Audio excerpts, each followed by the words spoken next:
Hi, I'm Cody Smith, Technical Support Manager for Cloyes Gear and Products. In this video, I'm going to show you how to service the timing components in the 2002 to 2009 Nissan 3.5 liter V6 engines using Cloyes aftermarket replacement components.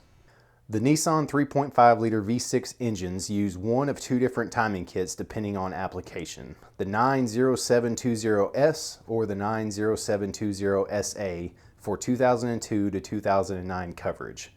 The differences in the kits include the three primary chain guides and the primary chain tensioner. Both include chains, guides, tensioners, and sprockets. Even though the full kit coverage is 2002 to 2009, Cloyes does have coverage through 2015 on critical components.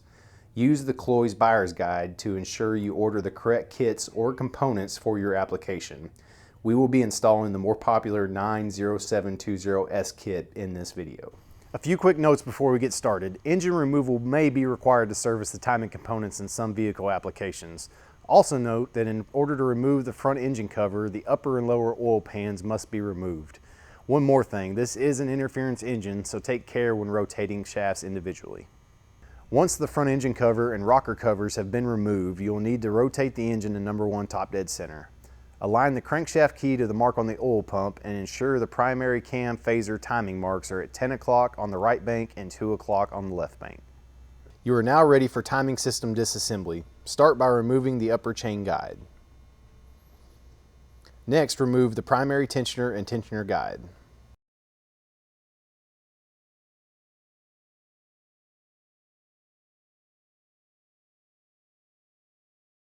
Now remove the primary timing chain, the left-hand chain guide, and the crank sprocket. Remove all 4 camshaft sprocket bolts. Use the hex features on the camshafts to hold each individual shaft when removing the bolts.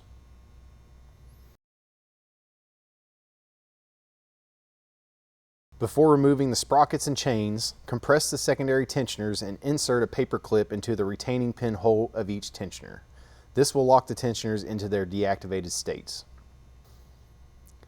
With the tensioners deactivated, you can now slide the sprockets and chain off of their respective shafts as assemblies.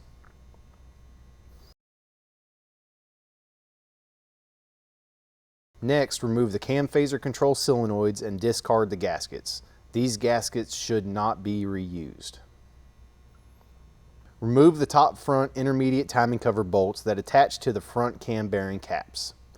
3 bolts on the right bank and 4 bolts on the left bank. Now, using the proper removal sequences, remove the front bearing caps on each bank. Here is the removal sequence.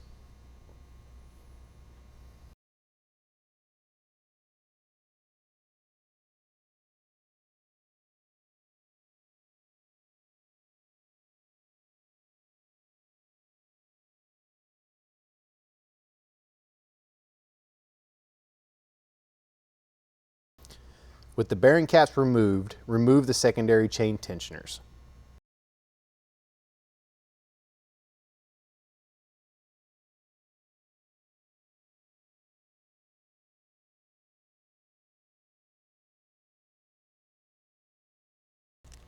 Now, with all the timing components removed, it is the opportune time to replace the water pump. The pump bolts torque to 85 inch-pounds. Before we start the installation, we have a few things to show you. All 3 timing chains have colored timing links. Both secondary chains have 3 timing mark links, 2 together and 1 separate. The sequential timing marks align to the exhaust secondary cam sprockets. The primary chain uses 2 similarly colored links and 1 unique. The unique colored link aligns to the crank sprocket timing mark. It is very critical to understand the proper sealing application on the front cam bearing cap mating surfaces. There are sealing grooves on the front camshaft bearing caps that mate to the engine's heads and coincide with where the bearing caps are exposed to outside the engine's oil bath. After cleaning all surfaces, a thorough application of sealant in each of these grooves is crucial for the overlap sealing areas between cap and valve covers. Make sure sealant application does not transfer into critical oil supply grooves of the cam bearing caps.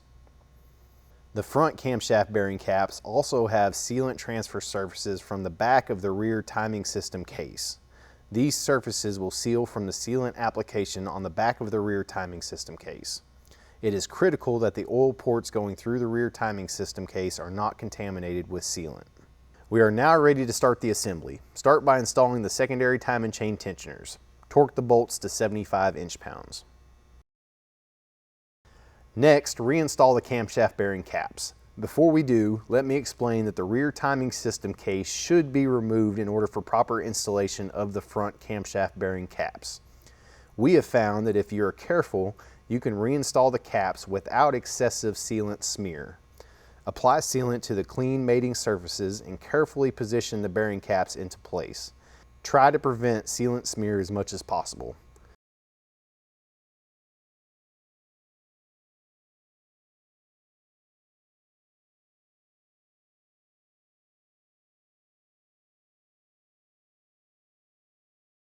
Torque the front camshaft cap bolts in 3 stages in this sequence. The first pass tighten to 17 inch-pounds, then 52 inch-pounds on the second, then 85 inch-pounds on the third and final pass.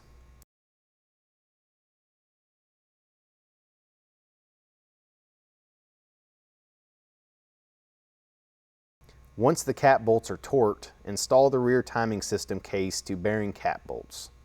Torque these bolts to 10 foot-pounds. Once all bolts are tightened, inspect and clean the oil supply ports on both heads. Make sure to remove any excess sealant found. Install the cam phaser control solenoids using new gaskets.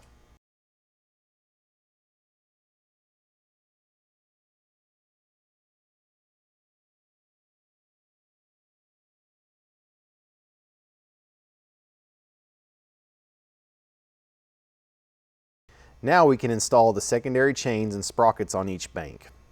The right bank secondary system uses the circle timing marks and the left bank uses the oval marks. Align the sequential marks of the secondary chain to the 2 circle marks of the front of the right bank exhaust cam sprocket and the single mark of the chain to the circle timing marks on the back of the right hand intake cam phaser sprocket assembly. Install the sprockets and chain onto the camshaft as an assembly and ensure the chain rests inside the raised guides of the secondary tensioner contact pad. Repeat the process for the left-hand cam drive system, except this time use the oval timing marks on both the intake cam phaser sprocket and the exhaust cam sprocket.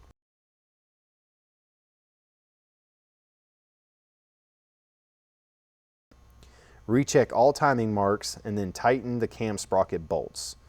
Use a wrench on the hex features of the camshaft to torque the bolts to 75 foot-pounds.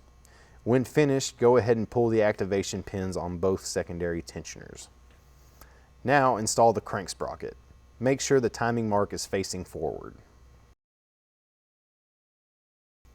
Install the left-hand chain guide. Torque the bolts to 16 foot-pounds. Install the primary chain. Align the similarly marked links to the timing marks on the intake cam phasers and the unique link to the mark on the crank sprocket. Install the upper timing chain guide. Torque the bolts to 75 inch-pounds. Now install the tensioner guide. Torque the bolts to 12 foot-pounds. Next, install the timing chain tensioner. Torque tensioner bolts to 75 inch-pounds.